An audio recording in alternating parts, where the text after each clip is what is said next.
The message for killers and for the drug cartels is very simple. You kill in Mexico and nothing happens to you. Impunity is incredibly high. At least 9 out of 10 crimes go unsolved in Mexico. 34,000 people being killed every single year and nothing happens. Hello and welcome to the GZERO World Podcast. Here you'll find extended versions of the interviews from my show on public television. I'm Ian Bremmer, and today, a look at the road ahead for U.S. relations with Mexico. Border security, busting up drug cartels, and containing the coronavirus pandemic, just a few of the critical issues on the table. Will President Biden see eye to eye with the controversial but still quite popular Mexican president known as AMLO? And here in the United States, what will Biden be able to accomplish on immigration reform with such a polarized and narrowly divided Congress? We're talking about that and much more today with Univision's Jorge Ramos.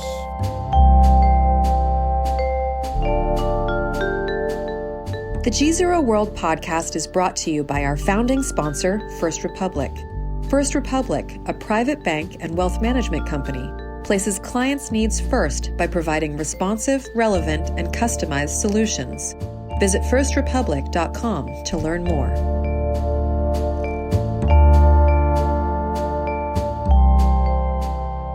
Jorge Ramos, they call him the Walter Cronkite of Latin America. So happy to be with you today. Thanks so much. Great to be here. We don't have the Trump administration anymore, but there was certainly a presumption when Trump became president that relations with Mexico were not going to be easy, and yet, at least from my perspective, didn't have many blow-ups. Talk to us a little bit about the relationship between these two and how it affected the country. It was an incredibly strange relationship because here you had the president of Mexico, Andrés Manuel López Obrador, a leftist, having an incredible relationship with this far-right president, Donald Trump. And López Obrador has always had this idea that Mexico's issues have to be resolved only by Mexicans, that nobody should get involved. So right from the beginning, López Obrador just didn't want to fight with Donald Trump. And he was saying that openly. I don't want to have a fight with the United States and with Donald Trump. So what happened at the end, unfortunately, is that because this reluctance to fight with your northern neighbor became a very unequal relationship in which Mexico, basically, López Obrador did everything that Donald Trump wanted. So Mexico, at the end, became the wall. That wall that Donald Trump had promised, Mexico became that wall, preventing hundreds of thousands of Central Americans from crossing all the way from Central America to the United States. And not only that, the newly created National Guard in Mexico that was supposed to be created precisely to fight crime in Mexico became Donald Trump's immigration police. So yes, there was not a fight between López Obrador and Donald Trump. They had a pretty good relationship. As a matter of fact, I still remember an anecdote when I was talking with López Obrador and he doesn't speak English. So I was telling him, so how are you going to talk to other presidents? Is it uncomfortable for you? He said, no, quite the opposite. Because while they translate, it gives me time to think. Well, that worked very well between López Obrador and Donald Trump. And now the relationship with Joe Biden is going to change completely. We can talk about that later. But there's going to be a shift of responsibility on immigration from Mexico and Central America to the United States. We'll get there. But, it's interesting because in the United States, the perception is that this wall that Trump keeps talking about, and of course, he, even at the end of his administration, it was desperate. He had to go to the border and show the bits of the wall that were being built. It was actually seen as a failure, one of the promises that he couldn't deliver. And what you're saying is actually, in a much more real, albeit not symbolic way, it was actually a success of Trump at Mexico's expense. Well, I mean, just see the numbers. On a regular year, Ian, the United States would have about 1 million legal immigrants every single year. But with Donald Trump, those numbers went down to about 600,000. It's the lowest numbers in decades. So something was changing. And because of the pandemic, we have to remember that. And because of very unusual agreements between the United States, Mexico, and Central America. The United States, the Donald Trump administration, they were able to establish this new program called Stay in Mexico for immigrants, Central American refugees coming from Nicaragua, Honduras, El Salvador, and Guatemala. And also, the Trump administration, they were able to establish agreements with Central America so that people would stay in their countries instead of coming all the way to the United States. So yes, Mexico didn't pay for the wall. Donald Trump built just a few miles of wall, not 2,000 miles as he expected. But at the end, the end result is that less immigrants were able to come to the United States. So now that Trump is gone, and you say the Biden relationship will be dramatically different, not a surprise, but to start on the immigration point, should we just expect that those numbers are going to go right back up after pandemic to pre-Trump levels? I think so, because the situation in Central America and in Mexico are not only bad, but it's becoming worse.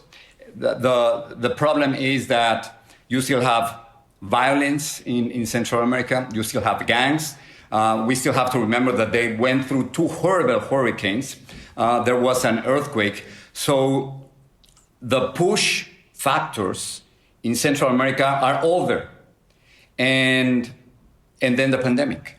So if you put everything together, that means that for hundreds of thousands of people, their only alternative for a better life is to come to the United States. Now, Joe Biden has a plan. He wants to invest $4 billion in Central America. The Mexican president has exactly the same idea of investing in Central America so that people over there don't have to come to the United States. But that's a long term, Ian. The reality is that in the short term, and we are already seeing those numbers increasing right at the border, in the short term, and without the agreement for the refugees to stay in Mexico, it's not that we are going to see, is that we are seeing right now, as we speak, more immigrants coming to the United States. And it is the United States' responsibility. At the end, all these refugees from Central America, they don't want to stay in Mexico. They don't want to stay in Guatemala. They don't want to stay in Honduras. They want to come all the way to the United States. And we have been a country that has been very generous with immigrants and with refugees. And now things are going to change. I mean, clearly, the United States is by far the most important country for Mexico. I mean, economically, from a security perspective, I mean, you name it.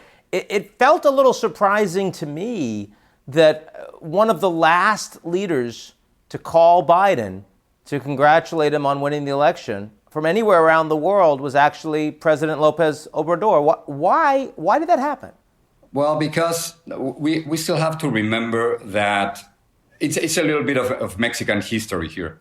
López Obrador believes that the first 2 times that he ran for president in Mexico, he believes that he won and that there was fraud. And that because of fraud, he was not able to become president. And he's very resentful of the fact that many governments, including the United States government, recognize his opponents on those days. So in a way, what López Obrador didn't want to do is to congratulate Biden before the whole process ended. And that's why he waited so long. Of course, on the other hand, we have to remember that he had a very close relationship with Donald Trump, and he just didn't want to upset Donald Trump and then to get economic sanctions or to be reprimanded in public or to be tweeted by Donald Trump. So it was both the relationship with Donald Trump and the fact that because of his personal history, López Obrador was being extremely careful not to say that Joe Biden was going to be president before the whole process ended. But we shouldn't expect any hangover from that in terms of the relations between these 2 presidents now. I don't think so. I don't think so. But the truth is that at the border, we are seeing the beginning of a new crisis. And it is going to be very similar to what happened during the Obama administration. We're going to be seeing thousands, if not hundreds of thousands of immigrants.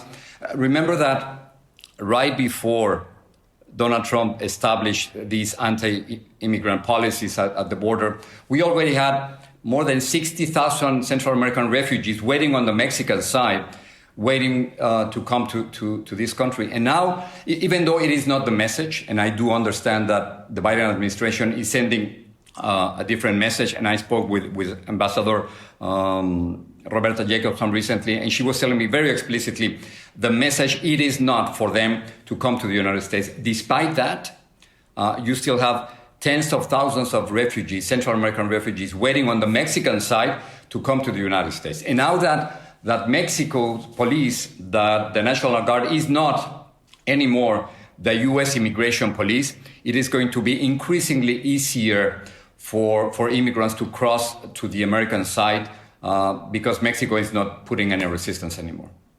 So what would a successful U.S. trajectory on immigration policy look like that would work for both the Americans and the Mexicans? Because as you and I both know, a comprehensive immigration reform in the United States is virtually impossible in this divided environment. Yeah, let's start with that. For immigration reform, we've been waiting for immigration reform since 1986, 35 years.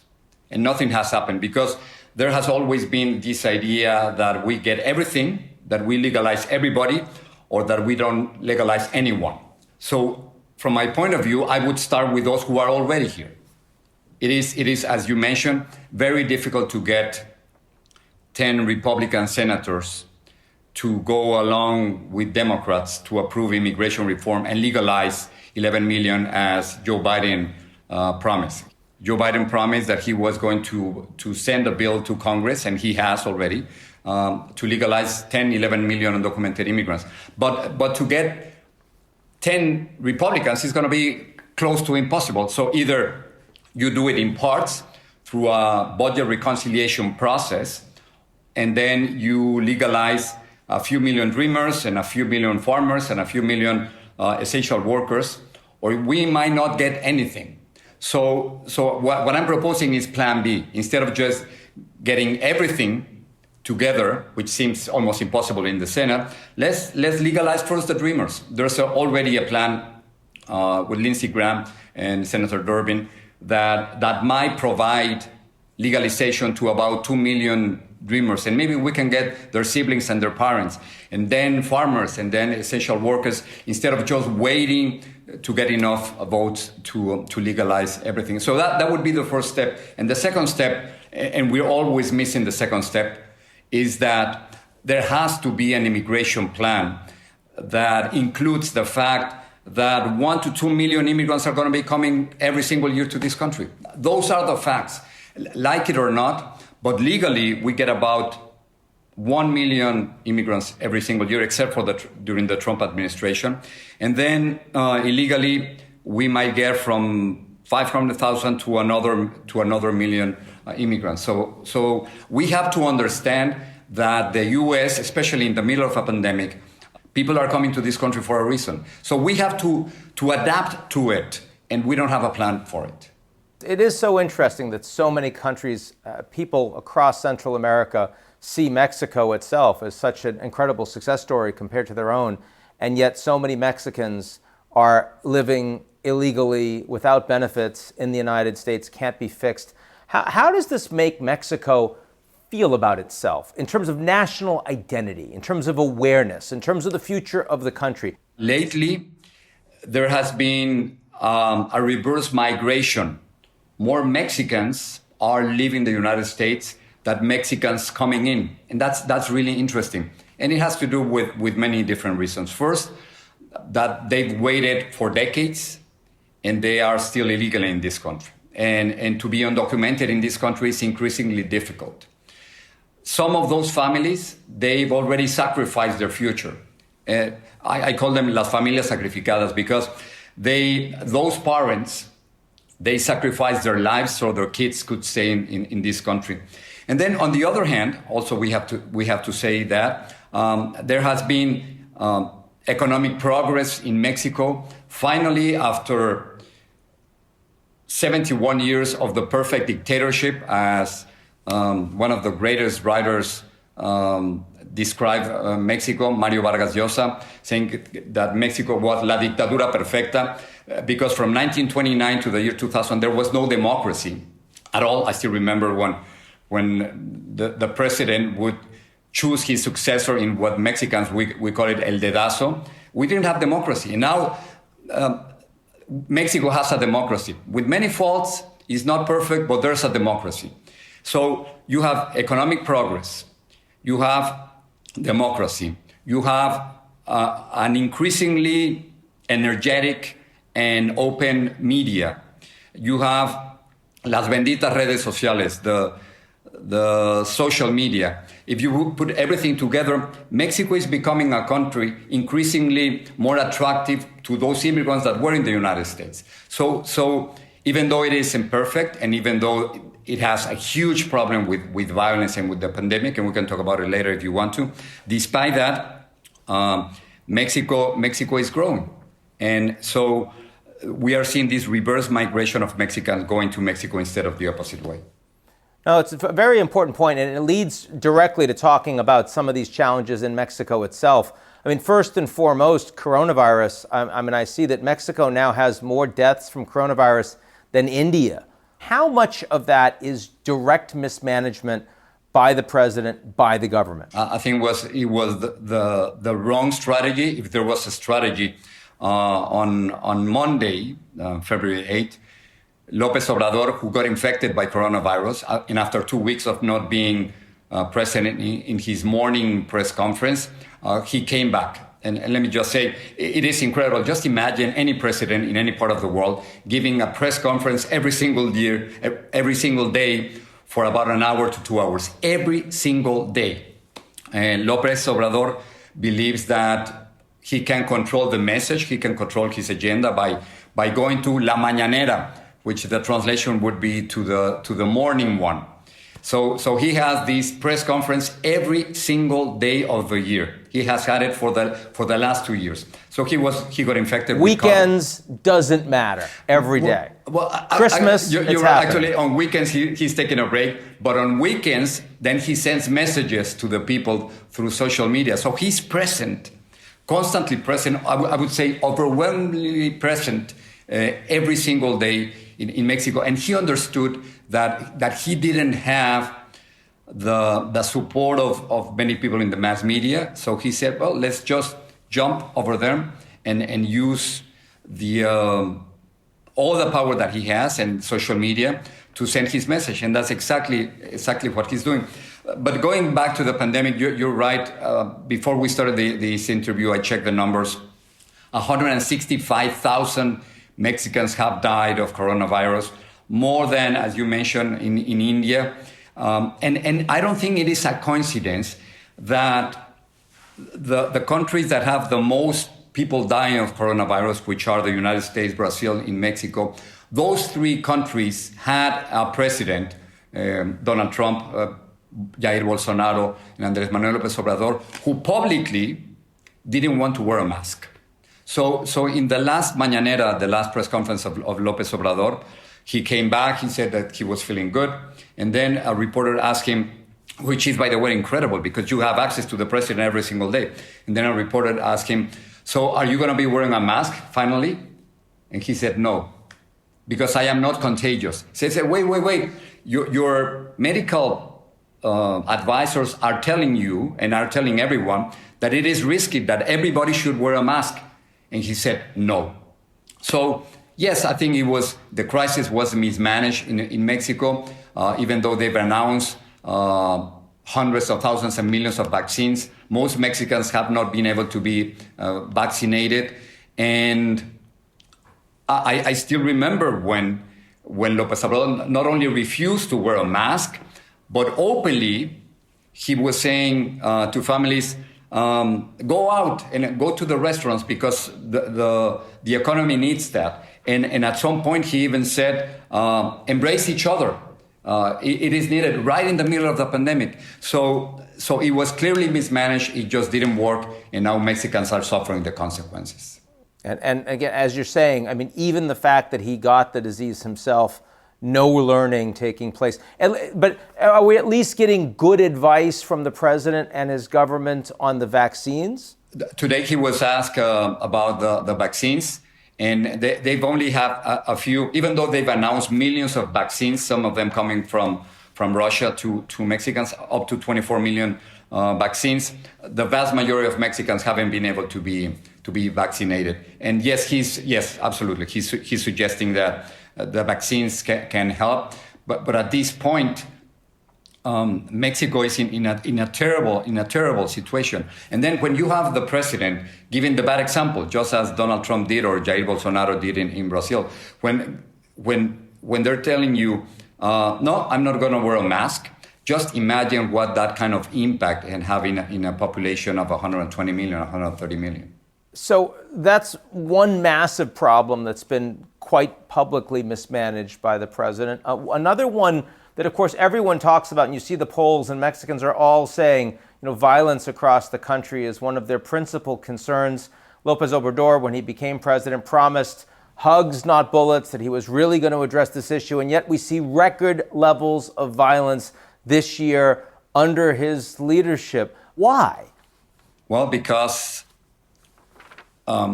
Mexico is a country in which the government and authorities lack control of portions of the territory, because the cartels, the drug cartels, control many areas of Mexico.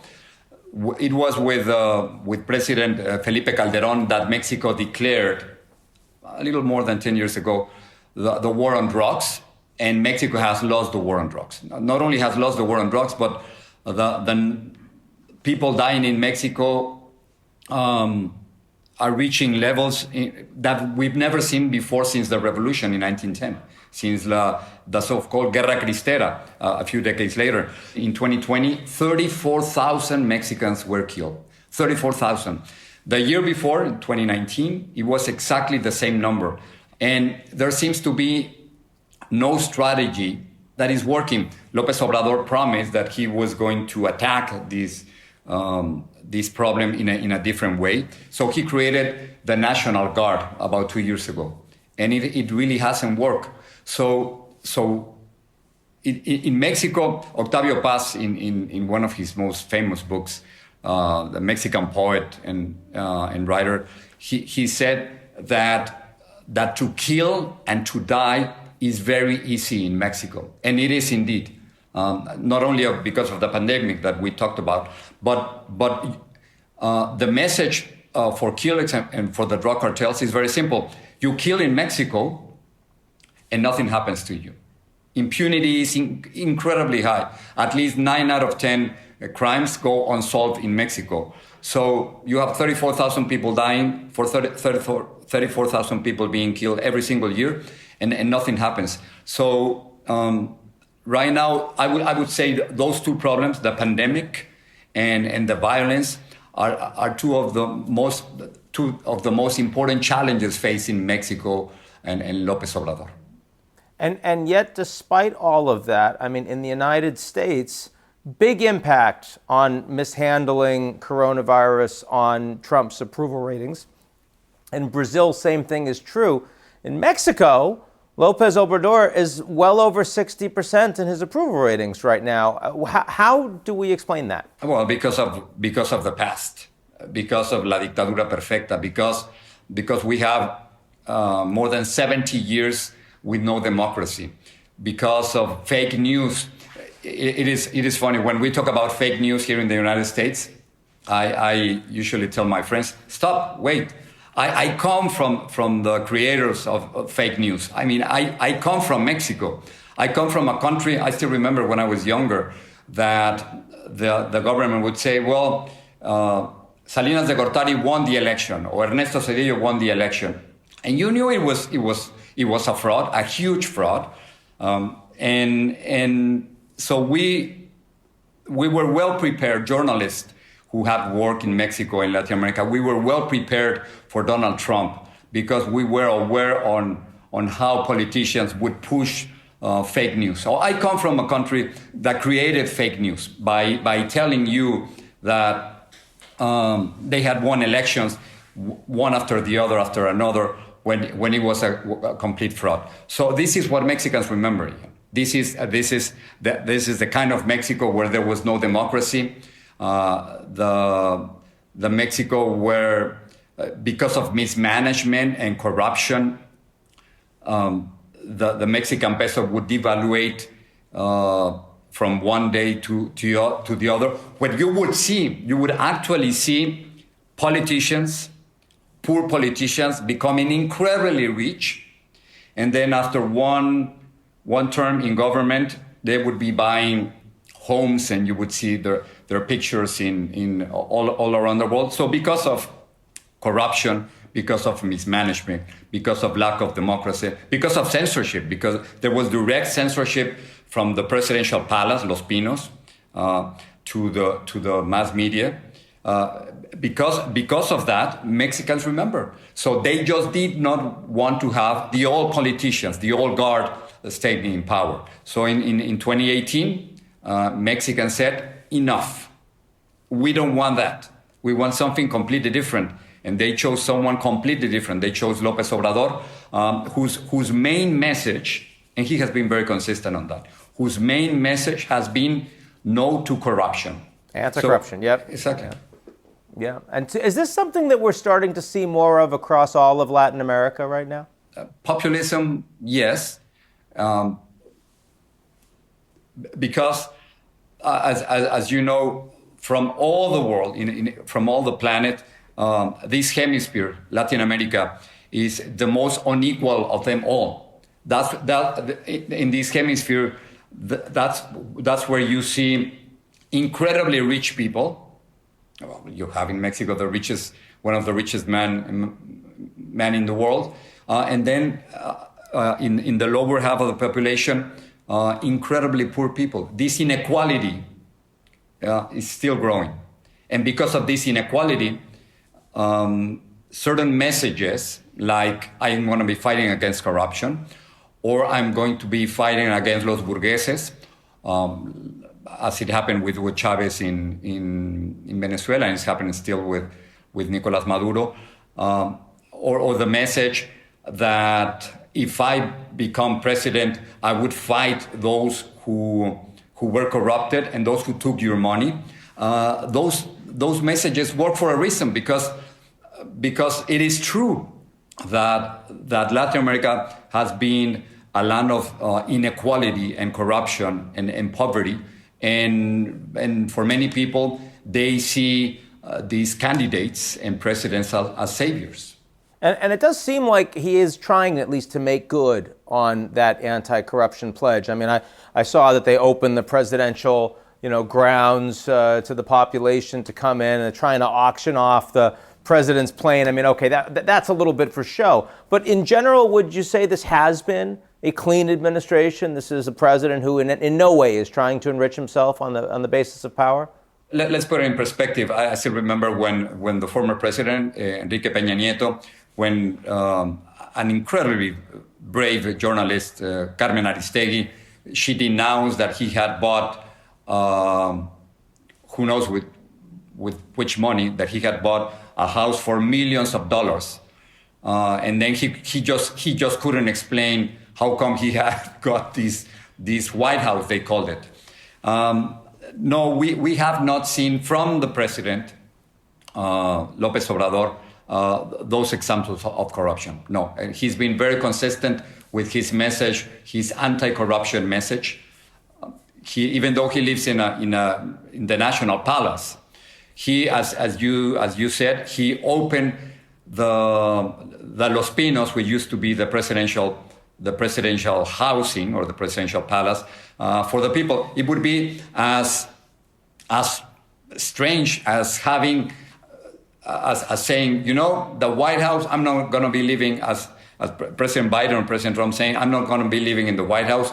It's going to be open to the public. I'm going to be living somewhere else. Well, that's exactly what he did. And we have to remember, I've been very critical of López Obrador because of his policies against violence and his policies against the pandemic. But on the other hand, I do understand that millions of Mexicans still support him, as you just mentioned. He's very popular because he's fighting the old guard, because he's fighting corruption, because at least people see him as fighting those that took their money away, those who are living rich lives because of their years in government. So I do understand why he's so popular, yes. No, I think one of the most interesting things as you see people watching this show from around the world is that anti-establishment sentiment can manifest in very different characteristics, in very different types of leadership in different countries. And Mexico is a very interesting example of that. Yeah, and this morning he was asked, why and how did you get infected with coronavirus? And he said, because I had to work, like millions of Mexicans. I got infected because I'm in touch with people. We cannot be in lockdown all the time. And so I got infected because I'm one of you. That's what he was saying. And he was, for instance, he was very critical of the presidents who, in other countries, who already got the vaccine. And he was kind of making joke and laughing of them because he was saying, the message that he was sending to Mexicans said, I could have gotten the vaccine, he said, but I didn't because how can I get the vaccine if you cannot get the vaccine? So that kind of message is definitely percolating in Mexican public opinion. Again, he's criticized for many other different things, but the fact that he's communicating directly to the people through las mañaneras and through social media, bendita redes sociales, he calls them, it's working for him so far. Jorge Ramos, thanks so much for joining us. Thank you. World. That's it for today's edition of the GZERO World Podcast. Like what you've heard? Come check us out at gzeromedia.com and sign up for our newsletter, Signal.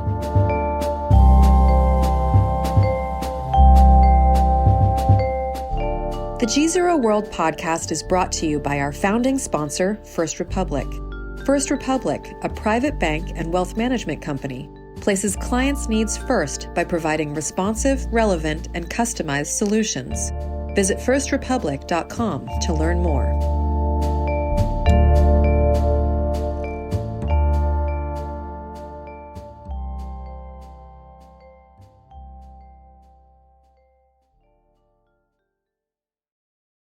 You're listening to the GZERO World with Ian Bremmer podcast, your weekly geopolitical deep dive into the world's biggest news stories, featuring in-depth conversations with global leaders and newsmakers.